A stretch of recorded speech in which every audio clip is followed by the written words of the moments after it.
Do you guys remember this series? It was released back in 2023, and then the new chapters just stopped coming. But finally, this masterpiece has made a huge comeback. This series starts off with a classic gate opening, monsters flooding in, and regular people suddenly awakening superpowers. You've probably seen it before. These newly awakened folks become hunters, and their job is to hunt down the monsters. Fast forward a decade after this whole gate opening mess, and we meet our protagonist, Kang Ji-hyung. The dude gets slammed by a huge block of diamond. He falls down to the ground and starts bleeding like crazy. He's convinced he's a total loser because, unlike all the bullies around him who've awakened flashy superpowers, all he's got is regeneration. Now on paper, regeneration is an S-rank ability, but for Kang, not so much. Every time he heals, it hurts like hell, and to make things worse, the bullies just keep attacking him, watching him suffer as he regenerates and laughing at his pain. It's just brutal. Once Kang heals, there's not even a scratch left to prove he's been bullied and tortured, so the teachers and police can't do a thing about it. The fact that these bullies are S-rank awakened, they receive all kinds of special treatment from the government, so no one can raise a voice against them. Kang's pretty much stuck in a system that favors the powerful. The reason he is still enduring all this isn't because he's weak. It's because of his mother. You see, his dad died when he was just 5, and now he's grinding his way through this awakened specialization high school just to graduate, become a hunter, and support her. He's been silently suffering, thinking that with his regeneration ability, he could at least become a C-rank hunter. The pay wouldn't be much, but he was hopeful he'd be able to live a better life with his mom, somewhere peaceful, just the two of them. But that dream gets ripped apart on the day of his mother's birthday. That tragic day, he finds out she's been hospitalized after being beaten to a pulp by those same bullies. Now, she's in a vegetative state, and his world shatters in an instant.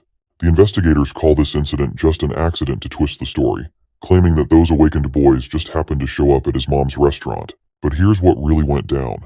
One of those jerks grabbed Kang's mom by the hand, trying to show off his diamond abilities and impress her with his flashy powers. She quickly turned away, and in the process, the bully's phone slipped out of the table and smashed on the ground. While Kang's mom was fretting about how she'd pay for the broken phone, that bastard suddenly drilled a hole right through her chest. And now they are just labeling this just as an accident as their abilities just flew into a rage. Hearing that made Kang so furious that he clenched his jaw so hard it started to bleed, and his teeth cracked from the pressure. His frustration was off the charts. He knew this wasn't a coincidence or some rage-fueled accident. This was murder, plain and simple, and in that moment, he transformed into a literal bloodthirsty, broken monster. The cake he had gotten for his mom just splattered on the ground, a heartbreaking reminder of the life he wanted to protect. The scene then shifts to the mountains near the city, where those bullies are chilling out. One of them, with brown hair, is freaking out about what happens if the woman dies. The diamond boy just shrugs it off, saying nobody cares. He jumps off the rock he's sitting on and starts bragging about how they're young enough to be protected by the law, and since they're awakened, no one can take any legal action against them. The brown-haired guy still seems unsure, and that's when the diamond boy gets annoyed, asking if he really thinks that was his first time beating someone up. Right at that moment, our protagonist shows up, and he begins running toward the clowns. They look at him and wonder who the hell he even is. That's when Kang snaps, demanding to know why they did that to his mother. That's when the diamond boy realizes who Kang is, and starts teasing him, saying he didn't know that woman was his mom because she looked pretty young. With a flick of his finger, he drills a long diamond spear right into Kang's chest, casually bragging about how he tried to flirt with her. Kang grits his teeth and starts pulling that massive diamond spear out of his chest. His body begins to regenerate and the pain is excruciating, making his tears stream down his face. Finally, he yanks the spear free, leaving a huge hole that heals up almost instantly. The diamond boy quickly conjures up more of those diamond spears, and with another flick of his finger, sends a barrage of these sharp needles piercing Kang's body from all directions. He's pinned down to the ground, immobile and helpless, as the weight of his pain and anger bears down on him. But Kang quickly fights against the pain, pushing himself forward toward these monsters. His face is a terrifying mess, like a bloodthirsty hound determined to reach them and tear them apart. The diamond boy just laughs at Kang's miserable situation and turns to his friend Thor, telling him to show this brat that he's out of their league. Thor hesitates for a moment, clearly unsure, but eventually decides to use his ability. And as he does, a massive storm of electricity descends from the sky, shocking Kang to his core, and he crashes back down to the ground, head first. A trail of blood left behind marks his struggle as he tried to reach those bastards. They eventually start to walk past him, thinking they've won. That's when Kang, fueled by sheer rage, grabs one of the thugs by the leg and asks the bastards where he is going. The diamond boy has had enough of this brat clinging to them. He solidifies his fist with diamonds and delivers a devastating blow right to Kang's head. He then withdraws his hand and swings back, landing another skull-cracking punch, continuing the beatdown until Kang's face is a bloody mess. Then, the bastard thrusts his diamond fist right into Kang's mouth, leaving him gasping. After that, he calls out to his friend Sandman to start digging. Sandman promptly begins to dig a hole while Kang trembles and curses them. The gum eater asks what they are going to do with him, to which the diamond boy just tells him to shut up. That's when hundreds of diamond shards spring up around Kang, all aimed to cover him up. He curses these bastards as the shards begin to form around him and surrounds him completely. Finally, Sandman shovels dirt over him, sealing Kang in a diamond-made coffin, leaving him trapped in darkness. While trapped inside the diamond coffin, Kang continues to scream the F-word over and over, pounding against the coffin in desperation. But deep down, he knows there's no way he can break free from the diamonds. As the air starts to run out, he begins to suffocate, and eventually, he starts to lose consciousness. But his regenerative ability forces him to stay awake, and each second in that diamond prison becomes a torturous experience. In a fit of desperation, he grabs a sharp diamond shard and thrusts it into himself, but even that doesn't bring death. Instead, painful memories of his mother flash through his mind, reminding him of her struggle and hopelessness. It's a cruel irony. His power to regenerate won't let him die, leaving him trapped in this painful existence. He feels utterly powerless, a soul consumed by despair. Then it hits him that this is exactly how his mother feels right now, truly hopeless and helpless. The thought drives him to the edge, igniting a fire in him, and he starts punching the walls of his coffin. Fueled by a desperate hope to break free from this suffering, no matter how long it takes, he's determined to escape. He spends hours yelling and pounding the coffin in front of him, but there's no one in the mountains to hear his cries. Here, we're going to take a pause, and I'll explain how the new version of this comic has changed Kang's regeneration ability to an exoskeleton manifestation ability, which helps him harden his body.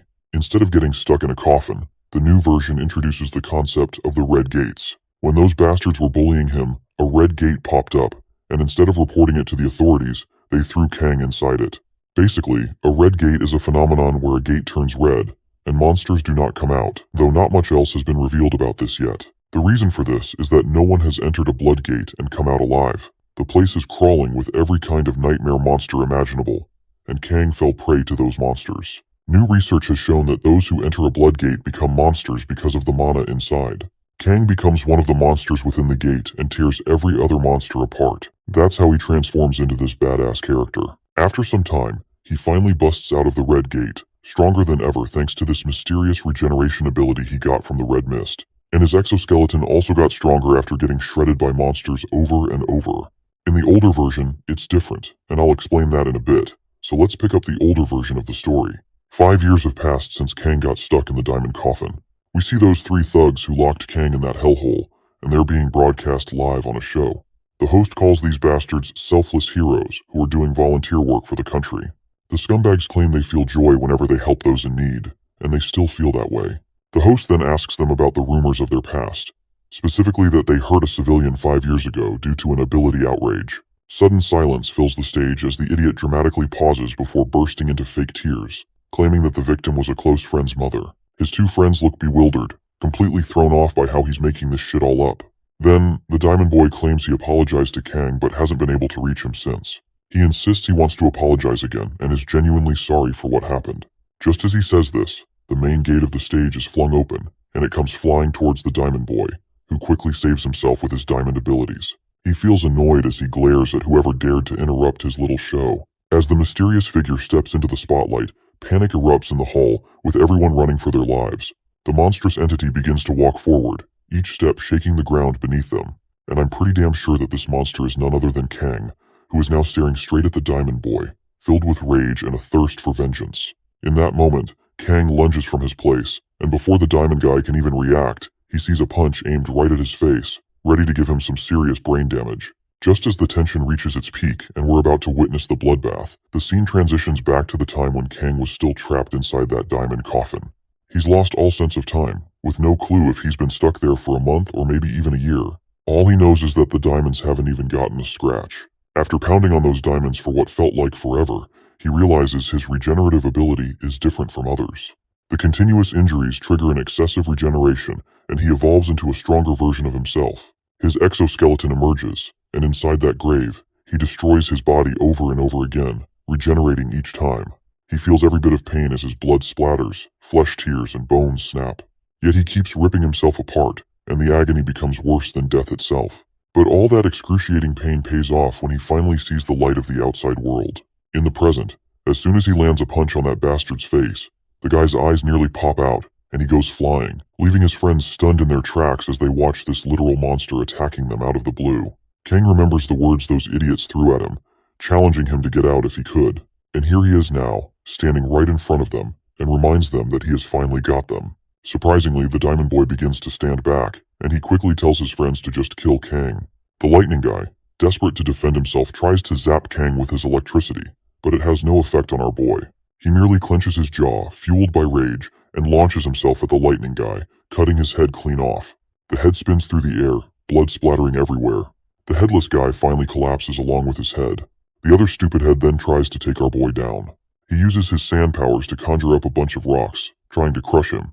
But my guy just busts right through those rocks, shaking off the rubble, and grabs this jerk by the jaw. After pinning him to the ground, he swings his fist and boom, blows his head clean off. While that's happening, the Diamond Boy sneaks up from behind and lands a crushing blow right on our boy's head. But unfortunately for this stupid head, his fist just cracks on impact. Desperate, he conjures a whole ton of diamond needles and launches them all at once towards Kang. They pierce right through him, and blood starts leaking out from every nook and cranny. But despite all that, our guy starts to stand up. The Diamond Guy panics. He quickly turns his whole body into diamonds and starts beating the crap out of him. He's pummeling our boy with everything he's got, just like the old times. He even shoves his fist into Kang's mouth, thinking he's got him cornered.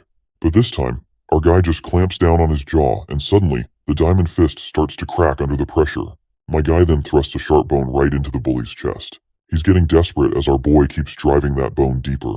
In a last-ditch effort, the bully conjures up a giant diamond spear that bursts from the ground, piercing our boy right in the chest and lifting him about 6 feet off the ground. While Kang was getting lifted up into the air, the bully's hand was still stuck under the jaw and he lost his arm. The once cocky bastard has turned into a scared puppy, and the only thing in his mind right now is to just run away as fast as possible. But sadly for him, he's not going anywhere. Kang grabs one of those same diamond needles and throws it right into the coward's body, pinning him down right there. He starts crawling on the ground, squirming and whimpering in pain as our guy walks toward him. He's begging Kang to stay away, but we all know that no amount of pleading is going to save him now. Our boy begins his torture, and blood spills everywhere when he stabs the bastard with those same diamond needles he was hit with earlier. Once all of those needles are lodged inside his body, he trembles as he asks our boy who he even is. Kang promptly grabs his skull and rips it apart, revealing his full face. And just like that, the bully's mind flashes back to the past. The realization hits him hard when he remembers that this is the same guy he used to torment. Afterwards, Kang goes full force with his revenge, pummeling the life out of this guy.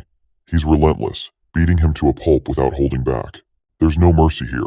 Finally, he shoves his hand into the bully's mouth, and after one last moment, he withdraws his hand, taking the life of the bastard who made his life hell. His revenge is complete. The people who bullied him are dead.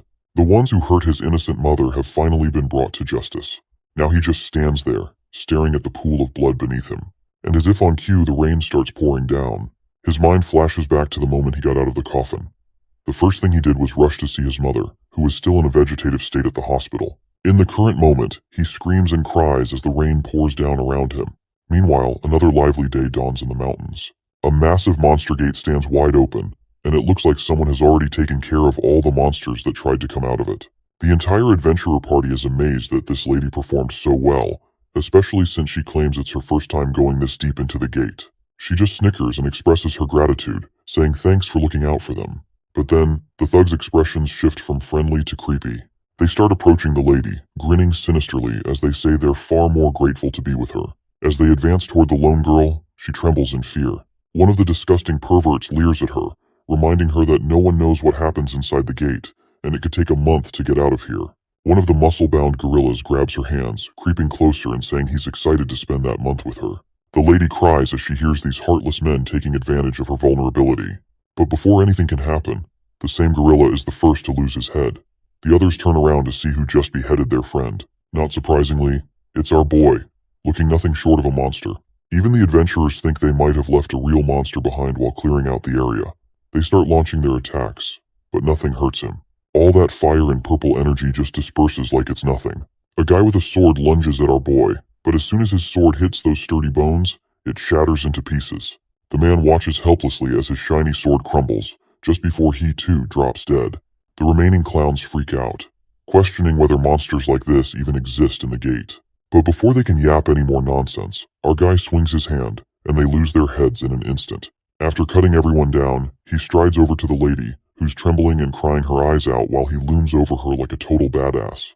He looks at her, head raised high, but as the tears stream down her face, she starts thanking him for saving her life. In response, he politely reciprocates the gesture by cutting her head clean off, and she dies instantly. As he stands there, reflecting on his choices, his mind flashes back to that little moment when he had killed the bully. Suddenly, a lady pops up from behind and asks him how he feels now that he's gotten his revenge. She introduces herself as Lee Yuman, the head of Korea's Hunter Association. Kang turns at the sound of her voice and asks how she even knows him. She explains that she's been watching him ever since that incident 5 years ago when his mother got messed up and he was buried underground. Without hesitation, he launches himself at her. His punch barely inches away when she suddenly says she can save his mother. He stops dead in his tracks, but the force of his swing sends debris flying. He asks him what in the hell she is talking about, and she promptly tells him that she can wake his mother up because she's the only S-rank healer around.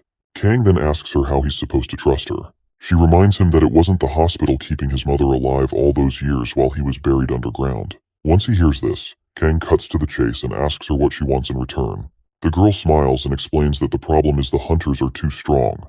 Most military forces are no match for them, and there are even hunters stronger than nuclear forces. Thanks to them, the monsters inside the gates have mostly been wiped out, but the gates themselves didn't disappear. Now, without monsters, those gates are being used as pathways, and nations are using them to wage wars with hunters. Even Korea doesn't have enough hunters to fend off the Japanese hunters invading their territory. But now that our boy is here, she believes he's the only one who can handle this. She explains that if they respond to the Japanese with their own hunters, it'll escalate into total war. But a monster like him shouldn't be a problem, so basically, she's asking him to do her dirty work, and in return, she'll save his mother. In the present, that's precisely why he killed that seemingly ordinary girl, because she was Japanese too. Every time he thinks of his mother, he's fueled to take on any job necessary to save her. The scene shifts to Japan. Inside the Prime Minister's official residence, the Big Cheese is addressing his Minister of Defense. He asks if there are any strong monsters lurking inside the gates, to which the secretary replies no. Then, the old man asks if there are any strong hunters in Korea. Again, the secretary says no. And that's when the Prime Minister flips and sternly asks, why haven't their hunters taken over Korea yet? The bald guy you see before you is Prime Minister Ryuzaki Juto, and the secretary quickly apologizes, promising to fix this situation. The old man wants to know what he's going to do, and the secretary insists he'll handle the issues himself. Apparently, the Minister of Defense is also actually Japan's #1 hunter, Iko Kageryu. After that tense discussion with the Prime Minister, he walks off, telling his secretary to prepare his sword right away. The lady asks if he's going to go alone, and he responds positively. She points out that this might come off as rude, but the hunters sent before were all elite, so why not take some backup? Of course, that comment definitely came off as rude, especially since the guy is actually the #1 hunter in the entire country. The lady quickly apologizes for her absurd suggestion. Once he steps through the gate, he walks through the tunnels, cursing the soldiers who died here in this third-rate gate. Suddenly, some monsters jump to attack him, but he slices them left and right while thinking how those bastards got taken down by the creatures like this. As he walks, he notices something odd up ahead, and it's our boy, sitting right on top of a pile of dead bodies belonging to Japanese hunters. The hunter feels a mix of rage and excitement to see a formidable foe. He quickly swings his sword at our boy, but my guy manages to save himself with his bones. This hunter is so full of himself that he feels disgusted at the audacity of a monster trying to block his sword. He then delivers a blow to Kang's chest, using one of his fancy skills, First Moon Slash, that sends our boy sliding across the ground from the impact. He follows up with a second Moon Slash, and his strike slices through our boy, but it's not even enough to cut through his exoskeleton. The hunter goes for a third Moon Slash, but this time, my guy ducks and swings his hand, and just as he's about to take off this bastard's head, the hunter quickly slices through his hand. As the chopped hand flies off, the hunter swings his sword once again, and we find out that his head has been chopped off as well, which just rolls down over the ground. Kang's eyes roll away, and memories of his father flash through his mind. He recalls how his dad was always busy with work but was warm and friendly, something he really appreciated. Tragically, his father passed away saving him. He pushed his son out of the way, and himself got hit by the bus. With his dad gone, their business fell apart, leaving them buried in debt.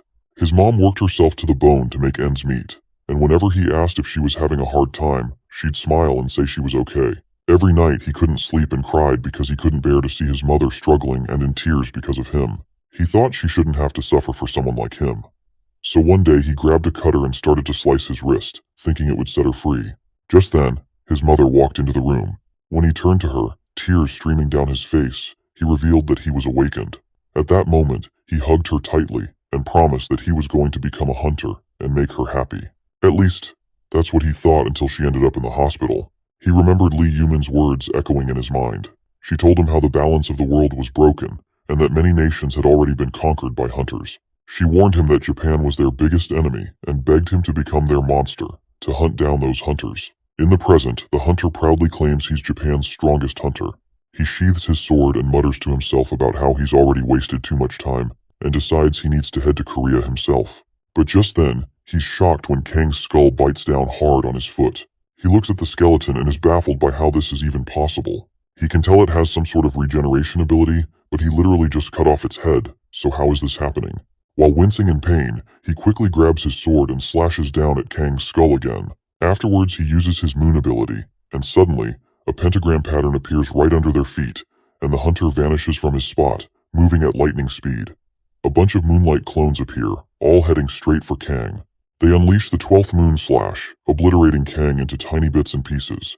The force of the slashes scatters the remnants of our boy everywhere. Bits of him even pop out of the portal, and the final strike was so intense that it destroyed a mountain outside after it got hit by those stray slashes. Even inside the dungeon, the rocks have been cut into blocks. The hunter finally relaxes, moving forward as he drags his bitten leg, muttering to himself about how he didn't expect that creature to bite him. He decides to heal it right away, but just as he's thinking this, a bone thrusts into his other leg. The guy starts sweating as he feels an immense deathly aura coming from behind. Of course, it's our boy, still coming for him.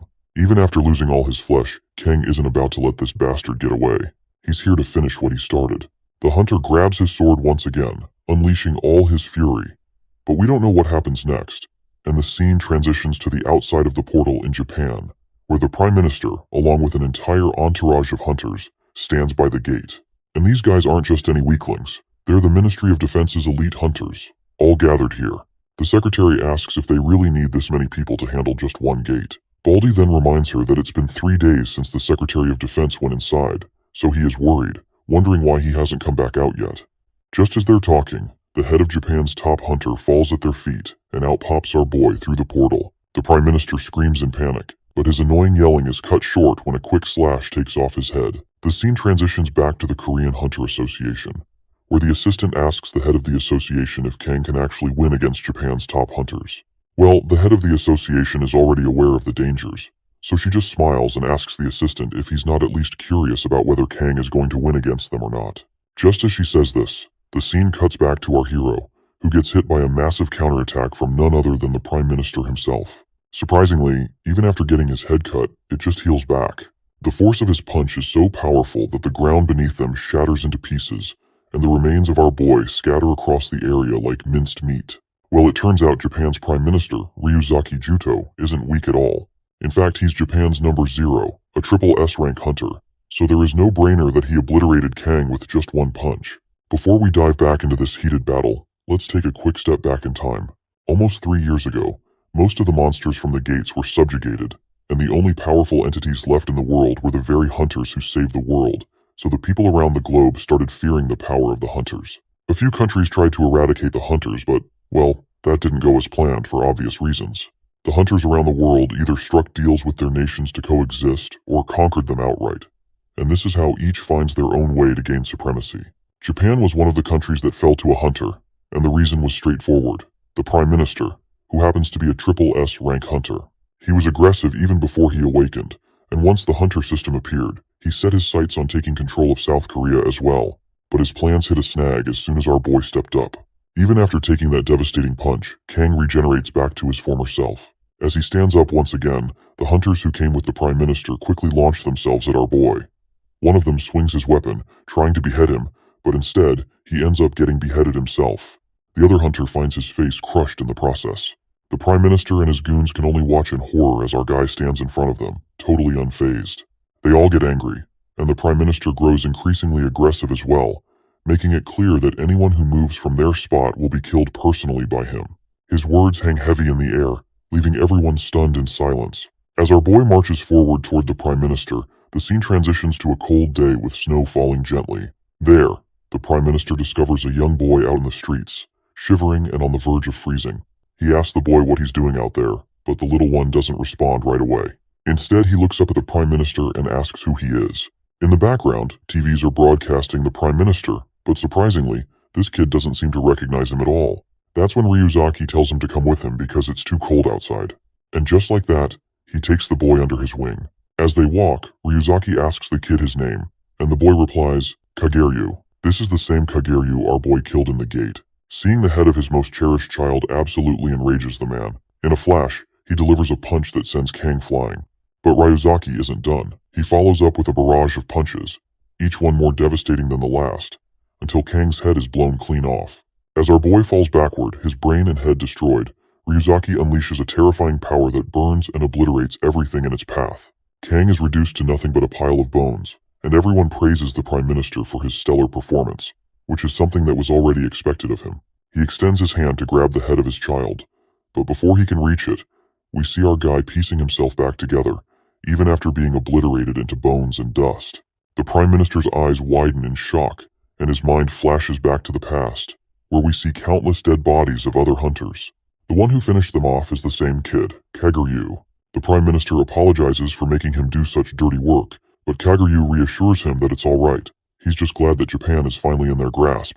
That's when the Prime Minister mentions their plans to take over South Korea and China as well, so he reminds him that he might die next time, and if doesn't want to fight, he can quit. But Kageryu quickly reminds him that he was the one who took him in when he was dying in the cold, so he intends to repay that debt for the rest of his life. However, there's one thing he requests from the Prime Minister. He wants to call him father. The Prime Minister calls him close-minded, and reminds him that it goes without saying that he is his son by now. In the present, the atmosphere has become unbearably tense, and the ground beneath everyone's feet turns to lava due to the Prime Minister's uncontrollable anger. One of the hunters, a lady with ice powers, quickly freezes the ground, because she does not want to get incinerated with this scorching lava. She shouts out to the Prime Minister, who's completely lost control. He no longer resembles a human. Instead, he looks more like a terrifying creature made of fire, who is literally melting everything around him as if it were butter. But my guy is just cool as cucumber, and he begins to take confident steps forward. The mountain becomes a volcano which is on the verge of erupting, and as we speak, it erupts right away. The Prime Minister has fully transformed into an abomination, a being of pure magma, ready to melt everything and everyone into ashes. With a single gesture, he unleashes scorching flames that start to incinerate our boy. His flesh disappears, burning away, but he still leaps from the ground toward this bastard. The Prime Minister unleashes even more magma from the ground, and it starts burning away Kang's bones.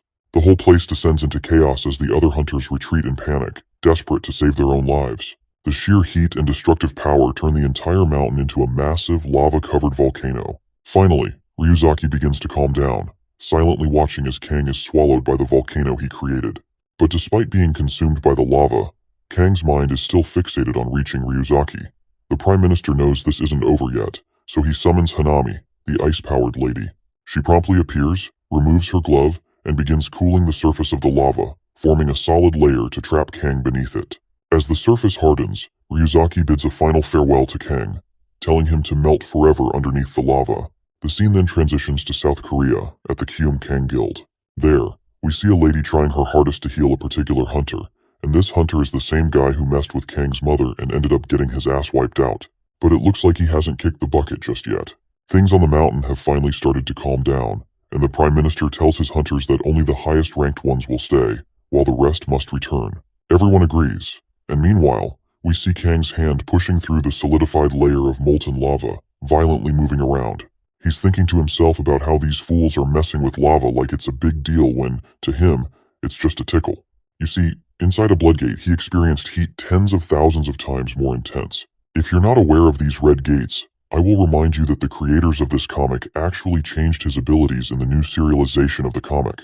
In this version, he gets stuck inside the Bloodgate, where he goes through torture and stuff by the monsters in the gate.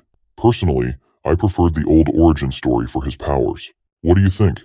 Which version did you like the best? Let me know in the comments. Though even though this fire is nothing to him, Still, the pain is unbearable as always, but he has to go through this regardless. Eventually, Kang breaks through the tough ceiling of dried lava, leaving Hanami completely boggled. She can't believe her eyes as he literally crawls his way out from the depths of hell. The Prime Minister is sure by now that shit is about to get real, so he tells Hanami to gather the other hunters and find somewhere safe to hide. She glances back at Kang, and can understand why the Prime Minister is sweating his balls. Then, the Prime Minister jumps down into the volcano itself, landing right beside our boy. The scene then transitions to the past in Japan, where Hanami is asking him why he is overexerting himself, reminding him that magma regeneration is not omnipotent. The Prime Minister responds by telling her that among the 4 great hunter nations, which follows as USA, China, Russia, and Japan, Japan is the weakest. He fears that if they can't absorb South Korea, Japan might not survive. Hanami hugs his muscular arm tightly, trying to comfort him. She reminds him that many of their hunters will die in the process, but the Prime Minister makes it clear that he'll fight himself if he has to. He's ready to sacrifice his own body if it means protecting his country. With that determination in mind, the Prime Minister punches the ground so hard that Kang is thrown back by the sheer force. He then quickly charges his fist with immense power and delivers a punch so massive that Kang is sent crashing into the volcano wall and shatters it in the process. Ryuzaki doesn't let up, continuing his relentless barrage. As Kang is thrown around, he regains his balance, but the Prime Minister throws yet another massive wave of fire at him. The flames hit their mark, severing Kang's hands and flinging his body away. Prime Minister just doesn't stop there. He leaps into the air and comes crashing down like a goddamn meteor, causing the entire mountain to shake with his godlike impact. Meanwhile, Hanami reaches the other hunters and urgently reports that the Prime Minister has ordered an evacuation. Despite the danger, she declares that she will remain behind to support him, but the other hunters refuse to follow her command. They apologize to her and insist that they won't abandon the Prime Minister. They owe him too much for the help he's given them, and they are prepared to lay down their lives to protect him until the very end. It's then that they address her as the Prime Minister's wife. On a side note, it's probably a good thing they updated the Prime Minister's appearance from a jacked-up old man to a younger version, because the idea of him having a wife who could pass as his daughter would have been pretty awkward. Back in the heart of the volcano, the battle rages on. Ryuzaki is relentlessly pushing Kang deeper and deeper into the molten depths. At one point, Kang's entire body is incinerated, reduced to nothing, but, as you might expect, he begins to reform again, and soon, he's crawling his way out of the volcano once more. Kang suddenly leaps toward Hanami, which leaves the Prime Minister absolutely fuming. Kang, on the other hand, grabs her freezing hand and he immediately begins to freeze as well. But despite that, he drags her down into the volcano with him. The other hunters quickly jump into the volcano to join the fray. Ryuzaki does not waste his time either, and prepares a devastating counterattack. In the blink of an eye, he slashes off Kang's arm and pulls his wife close, trying to protect her. But Kang manages to slice off Ryuzaki's head in the process. The head begins to fall, though it remains connected to the body through Ryuzaki's magma powers. But my guy does not let this golden opportunity go. He grabs Hanami's hand, the one with the ability to freeze anything by touch, and forces her to touch her husband's head. Before we see Ryuzaki's head freezing, Kang finds himself shattered into pieces by the other hunters, his body broken and his head falling away. The other hunters ask Hanami if she is okay, but her mind is occupied with the thoughts of her husband's well-being. She starts to tear up when she realizes that she has frozen her own husband's head before it could attach back to his body. To hit the last nail on the coffin, Kang steps on that ugly head, shattering it into pieces. A wave of despair washes over them when they realize that this monster is still alive. In the next moment, he dashes forward with incredible speed, slashing through everything in his path, leaving Hanami in tears as she watches her comrades dropping down like dead flies. Now it's finally her turn to lose her head. In her final moments, her eyes begin to close, and she senses her head falling away.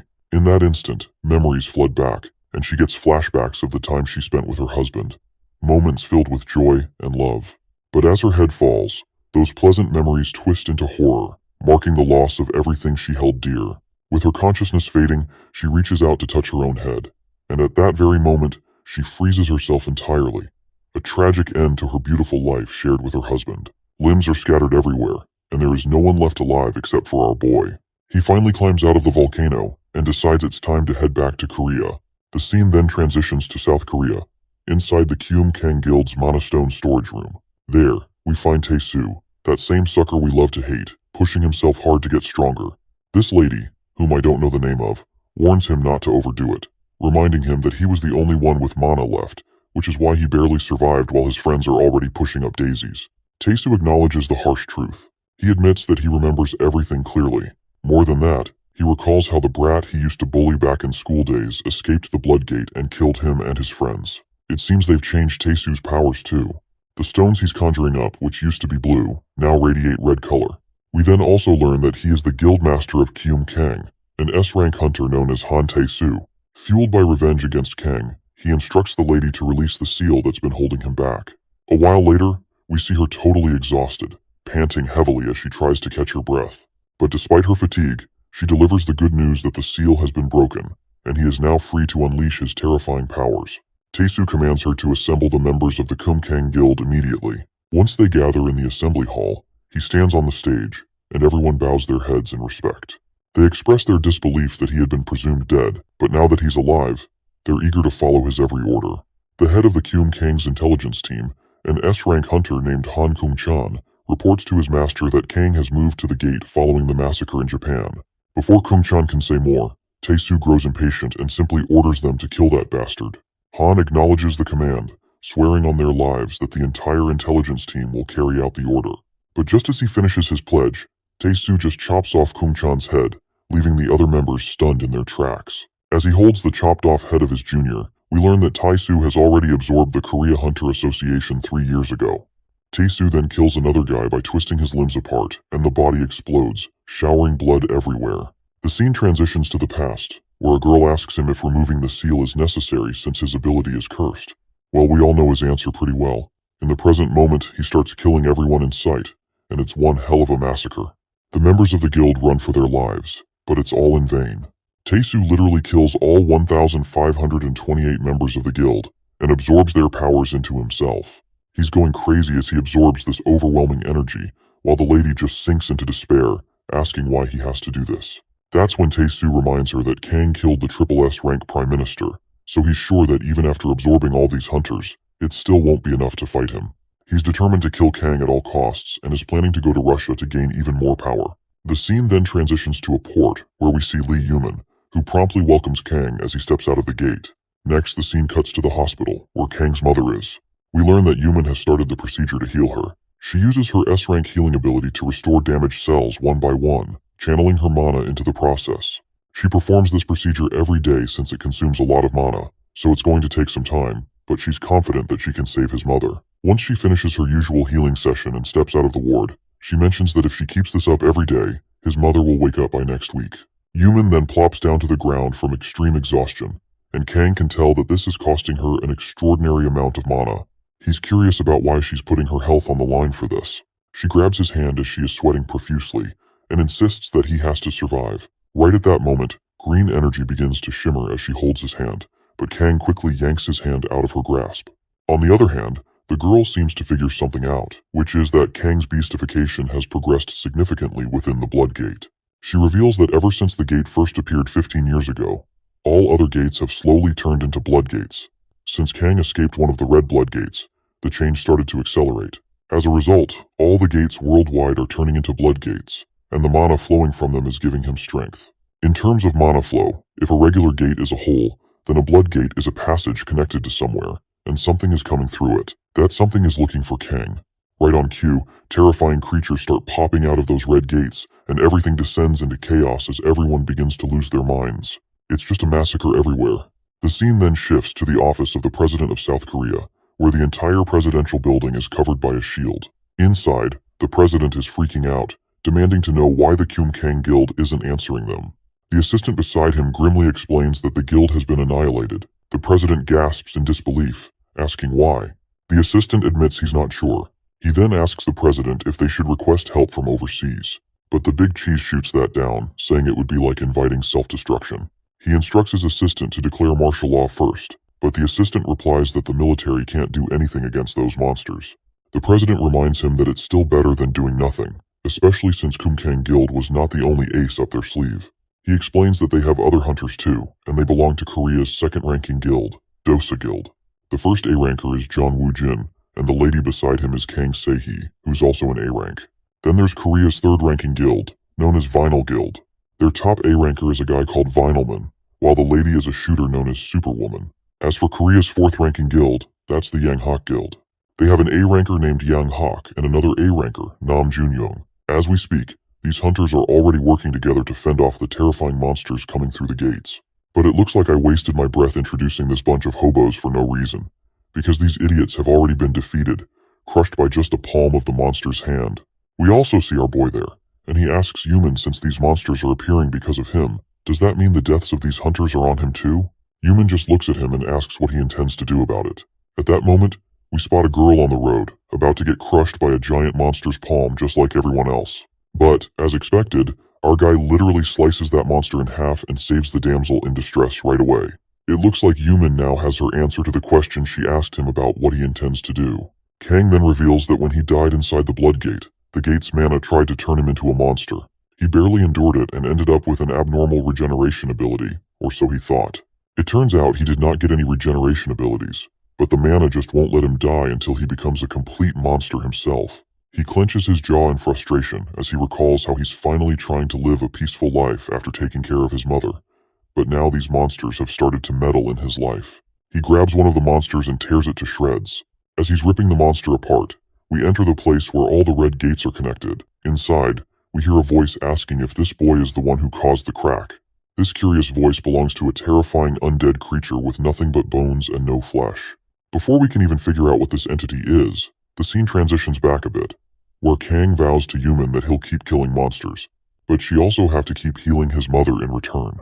The lady acknowledges this and mentions she'll heal her from the underground bunker, so she tells him to fight hard.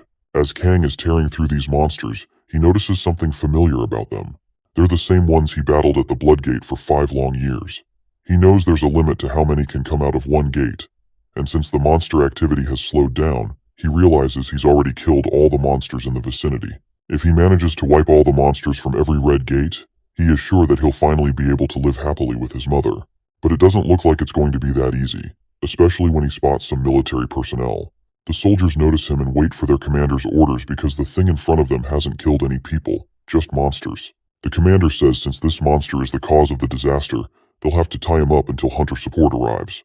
Of course, this is bad news for our boy, and those tanks immediately start bombarding him with all the firepower they've got. The poor guy is getting obliterated by the relentless barrage, and it's really taking a toll on him. He begs them to stop because it's seriously hurting him, and tears start welling up in his eyes from all the pain and suffering. Finally, the attacks come to a halt, but that's when the red gate near him starts reacting. At that moment, Yuman's advice flashes in his mind, where she had warned him to be careful since there were red gates opened everywhere, so it's going to be hard for him to suppress his monsterification. Eventually, he ends up killing all of the soldiers in his sight due to the red gate's influence, and that is when he spots something in the pile of bodies that leaves him crying tears of blood. The scene flashes back again to the past, where Kang remembers all the suffering he went through. Amid all the bullies, there was one guy who always felt pity for him. This guy would always ask Kang why Taesu and his goons target only him, to which our boy replies that he's an easy target, and that's why they pick on him like this. He tells his blonde friend to always pretend they don't know each other because he doesn't want him to get hurt by those same bullies. Naturally, his friend gets mad hearing this. To smack some sense into him, he grabs Kang by the collar and asks what the hell he's talking about. But Kang turns his head away to avoid eye contact. Since there's no room to talk, Blondie finally decides to quit it and goes his own way. And that's how Kang lost his childhood friend. Or so he thought. His friend didn't actually give up on him. Instead, he was collecting evidence using his awakened ability, which lets his right eye gather any imagery information. After gathering enough evidence, he put together a strong case and sent everything to the police, the education office, and several news agencies. But the next day, he unfortunately had his right eye extracted. He apologizes to Kang for failing him, and also mentions that they won't be able to walk to school together anymore. Kang feels a mix of anger and sorrow. He vows to his friend that he'll make sure to bring those bastards to justice. But his friend grabs him by the shoulder and with a serious face, tells him not to make that mistake. Kang reminds him that now that he's lost his ability, he's just an ordinary human. But his friend stays optimistic, saying there's not much to life anyway, and he plans to join the army. And now, that very friend's head is stuck inside Kang's bones. The fact that he killed his only childhood friend leaves him utterly devastated. Monsters lunge at him from behind, but in a fit of rage and despair, he quickly slashes it down. These monsters have taken everything from him, and he wants them obliterated. The next scene transitions to the presidential house, where the president watches our boy wreaking havoc. His assistant next to him reveals that the creature they're seeing on the broadcast is the same one who killed the guild master of the Kyum Kang Guild and Japan's prime minister, and he is also the one responsible for the appearance of red gates. After some investigation, it's concluded that they have to kill him to return these red gates to normal. But the president is curious about why this monster is fighting the other monsters. The assistant replies that they still haven't figured that out. But what's important is that even the other monsters don't stand a chance against this creature. Blood gates have started spreading abroad, and they can't delay any longer. The president asks about the domestic hunters, and the assistant grimly reveals that they've all been completely annihilated. The president grabs his head in utter frustration, because this has led him to make a decision he never wanted to make, which is to contact the other countries for help. The scene then transitions to a shadowy place where this crooked old man reveals to his master that the monster who killed the hunters in Korea and Japan is also responsible for the blood gates. This piques the master's interest, and he's quite intrigued to learn more about our boy. It turns out this man is China's #1 triple S rank guy, Lun Zhuguang. Next, the scene transitions to another country, where we see an elegant lady with her face hidden under a veil. She looks pretty annoyed to find out that our boy is the one responsible for everything going on. This woman is Russia's #1 triple S rank, Vladimir Rusana. Well, there is definitely no denying that Russians are thick as hell. Lastly, the scene transitions to show America's #1 hunter. The screams of those in pain make his heart sink, and he feels the urge to step into the battlefield. But his assistant reminds him that if he leaves, what will happen with the war in Russia? The man then spreads his wings and unleashes a burst of purple energy that obliterates everything in sight. With that cleared up, he decides it's time to head to Korea. This man is triple S rank Stephen Lucas. The scene transitions into a flashback, where our boy narrates how he spent 5 years fighting monsters inside the blood gate. He describes the extreme conditions he faced, where he couldn't even eat, drink, or sleep, struggling just to survive, completely dead on his feet. Every time he started to lose his rationality, the monsterification would try to take over. But each time, he remembered 2 faces, one his mom, who had become a vegetative state, and the second face of that bastard responsible for it all. That's how he managed to fend off the monsterification by channeling his anger. But has his resolve weakened now that he's gotten his revenge? Not really.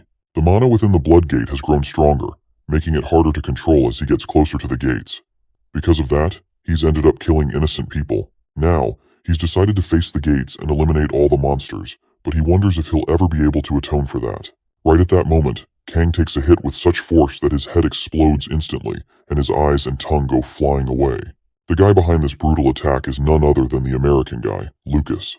The scene then shifts into another flashback, where Kang narrates that the year the gates appeared during Christmas, Lucas was in the middle of his sermon in the cathedral when those green gates popped up right inside the place. Monsters started pouring out, and there were no hunters around to save anyone. But it was also the moment the president awakened his powers and got his wings. The church he ran was the biggest in America, with around 100,000 believers gathered. In that chaos, 138 people got injured, but thanks to him, there were 0 deaths. He became the first SSS rank awakened in the world, and that's how he earned his reputation as the hero who saved America. When Kang was younger, he used to admire this man, and now that same hero is standing right in front of him. As Kang regenerates and gets back up, he wonders why Lucas is in their country. The man, however, doesn't waste another second and starts pounding the hell out of Kang. But despite all his efforts, he is disappointed to see Kang regenerating over and over again. Frustrated, he uses his abilities again, forcing Kang backward. But just as Kang is about to get shoved into the red gate, he manages to push himself away instantly. Kang then reveals to us that awakened beings can communicate directly through mana, so he decides to try talking to Lucas. He quickly tells him that he isn't the monster they think he is, and as soon as Lucas hears this, he stops immediately. Kang then takes his time explaining everything that's been happening, and once Lucas hears his side of the story, he pulls Kang into a hug, sharing in his pain and sorrow. As he hugs him tightly, he asks Kang for his name, and our boy responds right away. Lucas then laments how he only fights to save people, yet today, he's had to kill many of them. He pulls off his clothes, revealing his chiseled body, where he's written the names of everyone he's lost over the years.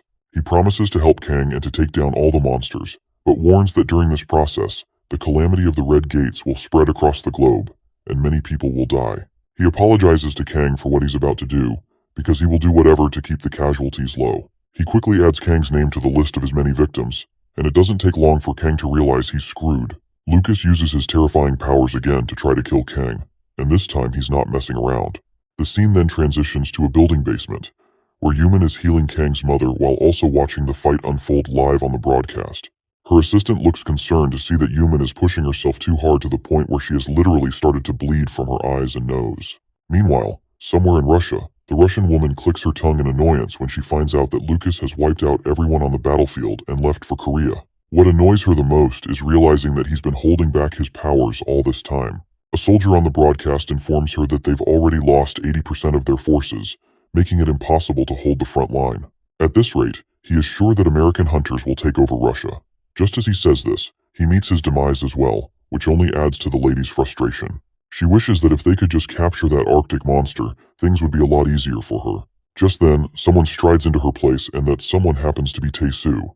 He promises to help her capture the Arctic monster. The last time we saw him, he was on a mission to gain more power to take his revenge against Kang. But now he's here in Russia. Let's see what happens next, and what his true motive is for coming all this way. Before we see how this Russian hottie comes to terms with Tae-soo, let's get a bit more background on this Arctic monster. This creature was the first SSS-ranked monster ever recorded. When this monster appeared for the first time, Russia's Arctic base was wiped out in an instant. The Russian government was unaware of the gate and the monster's arrival, so they mobilized all its forces to contain it. But they failed. In the end, half of the nuclear weapons in the nation's arsenal were used. However, without the power of mana, the strikes couldn't kill the monster. The radioactive fallout turned Russia's northern region into a land of monsters. To recover their resources, the Russian government eventually declared war on America. Now it makes sense why Lucas killed those Russian soldiers in the previous chapter and sheds light on the origins of that conflict. Anyway, Tae-soo claims he can kill this monster. She asks about his identity, and he reveals himself as a Korean S-ranked hunter. The woman on her throne is annoyed by this brat barging in without permission, and she's not too impressed with his attitude as he boasts about his ability to take down the Arctic monster. She's convinced he's overestimating himself, so she uses her powers to pin Tae-soo and his sidekick down. But Tae-soo doesn't back down. He keeps throwing jabs at her, even reminding how she got screwed by America too. He promises he can defeat America as well. The woman gets irritated to hear all this nonsense, but eventually decides to push the conversation forward. She asks if he can really get through the radioactivity.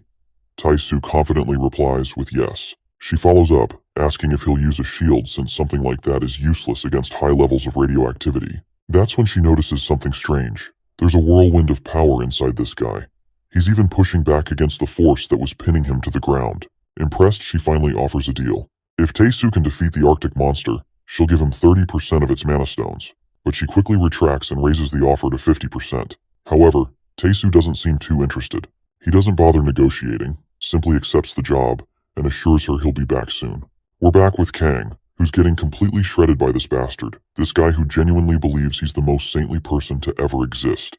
He's putting out so much power that Kang literally starts to disintegrate, but no matter how hard this bastard tries, Kang's eye still gets left behind, and he regenerates back to his former self. However, this time Kang decides to retreat. He knows he can't take down this monster right now, but before he can escape, that righteous bastard catches him.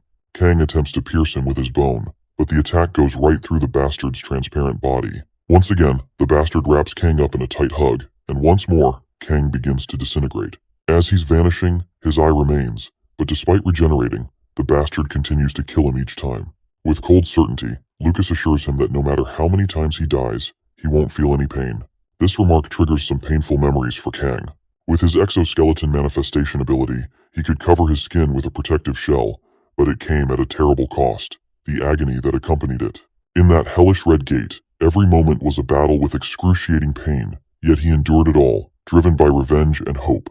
However, Lucas's instant death attacks, forcing him to regenerate immediately, surpassed even the worst pain he'd ever felt. Now, he's caught in a relentless cycle of disintegrating with unimaginable agony and then regenerating, only to endure the same pain again. Though he's been able to withstand intense suffering, this pain has reached an entirely new, transcendent level. The scene shifts to a moment in Kang's past. In school, Kang is minding his own business, watching a video of Lucas when Tae-soo approaches and asks if he's watching Lucas again. Kang responds positively and admits he has a lot of respect for this particular hunter. Tae-soo agrees that Lucas's abilities are impressive, but he asks Kang what his ability is. This question catches Kang off guard, but he eventually reveals that his ability is exoskeleton manifestation. This was the moment Tae-soo began to spike his attention toward Kang. From there, Kang's suffering with bullying and pain began, leaving him constantly wondering what he'd done to deserve it. The broken and defeated Kang questions his existence, wondering if he and his monstrous self should even be here. If they continue to live, more innocent people could die. And even if he dies, his mother will also be able to live safely. a thought that feels like the most he could hope for. His monster self, however, doesn't share his doubts. It simply shows a middle finger to all the pain and regret, refusing to give in. In that moment, dark and red energy begins to shimmer around our boy, drawn from the nearby red gates, fueling him with immense power. With this monstrous strength, he finally manages to tear a hole into Lucas's body. Up above, a drone captures all the intense, action-packed footage, broadcasting it live for everyone to see. Lucas's followers are glued to the screen, praying for him as they watch him fight, and among them is his only son, anxiously watching. Meanwhile, the building where Yuman has been healing Kang's mother starts to crumble. Thankfully, Yuman and Kang's mother are in the basement, which I think offers some protection. But the healing process is taking a heavy toll on Yuman's body. If she pushes herself any further, she's likely to die. At that moment, Yuman collapses to the ground. Her assistant rushes to her side, desperately trying to help. Despite everything, Yuman is relieved that the treatment is finally complete. And just as she says this, Kang's mother opens her eyes for the first time in years, finally emerging from her vegetative state. The scene shifts back to Russia, where Tae-soo makes his way through the contaminated air, his mind solely focused on Kang. Standing before the notorious monster that has kept all of Russia on edge, Tae-soo isn't thinking about the threat in front of him at all. His mind is locked on the thought of Kang, who is currently fighting Lucas, and Tae-soo is absolutely amazed by it. The scene then transitions back to our boy, where we see that his appearance has turned more furious than ever. Seeing Kang like this tugs at Lucas's heart. He can tell that Kang must have endured an immense amount of pain to be exuding such an ominous aura. With that in mind, Lucas grabs him once again, his massive muscles tightening around him, and as usual, he begins disintegrating our boy. But as always, Kang regenerates, coming back even stronger. This time, he retaliates with all the monstrous power he's been building up. However, Lucas just turns into this purple light and slips through the strike without a scratch. Lucas starts getting philosophical, musing about how sometimes just having someone listen can make all the difference. Because of this, he decides he wants to be the one to erase everything. With that, he reaches into Kang's skull, intent on destroying him once and for all. But Kang isn't done yet. He quickly retaliates, severing Lucas's hand and creating enough distance between them. Even with his hand severed, Lucas's expression only looks creepier. The detached hand, still lodged inside Kang's head, suddenly explodes, causing Kang's head to burst as well. As Kang's body slumps, Lucas's hand begins to regenerate, reforming without a hint of pain or struggle. Then Lucas shares a twisted revelation. Ever since gaining his powers, he constantly hears sounds, the cries of those suffering from famine, illness, and disasters, the piercing screams of those hoping to be saved. But he's found solace in something else. Among these agonizing cries, he also hears other voices, the voices of gratitude, the voice of support and hope, and the echoes of happiness from those who have been saved. And all of this just turns him on with no bounds. Lucas tries to grab Kang with those enormous hands that seemingly appeared out of nowhere and instantly crushes him like an insignificant bug. But Kang regenerates inside the palm of Lucas's hand, pushing with all his might to break free. For a moment, he manages to pull himself free, but once again, Lucas squashes him, seemingly without effort. But eventually, Kang finally forces himself out of Lucas's grip, freeing himself once more. With renewed fury, he charges at Lucas, but the man simply extends his hand and draws a cross on Kang's forehead. Kang's body begins to move on its own, and he rips his chest open. Then, Lucas begins pouring an overwhelming flood of prayers, hopes, and positive energy into Kang's body. These intense emotions and feelings are meant to break him, to shatter his mind and spirit. As the prayers fill Kang's mind, he starts to feel trapped inside his own head. He's overwhelmed by the flood of sensations, unsure of what's happening or what he's doing. All he knows is the excruciating pain, the feeling that it's too much to bear. The prayers, filled with faith and hope for salvation, suffocate Kang's mind. Instead of empowering him, they fill him with fear. The sheer weight of all the prayers, all the respect and faith Lucas has amassed, begins to drown him, making him feel utterly powerless. Eventually, it becomes too much, and Kang is obliterated once again, swallowed by the overwhelming force of the prayers from those who want to be saved, those who want Lucas to vanquish the evil. Back with Tae-soo, it's clear the Arctic monster is giving him a tough time. As he struggles, an irritating thought makes home in his mind. This monster, terrifying as it is, doesn't even compare to that American bastard Lucas. And if he can't manage to kill this beast, then Tae-soo is sure that there's no way he'll stand a chance against Kang. Fueled by this realization, Tae-soo unleashes a relentless series of strikes, determined to overcome this monstrosity so he can face Kang. Meanwhile, Kang begins to draw power once again from the Red Gates. As soon as he regenerated back, Lucas doesn't waste a second and lands a brutal punch on Kang, sending him drilling through layers of the building and crashing down into the basement, where he lands amidst rubble in the sewer below. As he lies there, buried in debris, his mother appears before him. Even though he is a complete monster, it doesn't take his mother long to realize that the person before her looks like her son.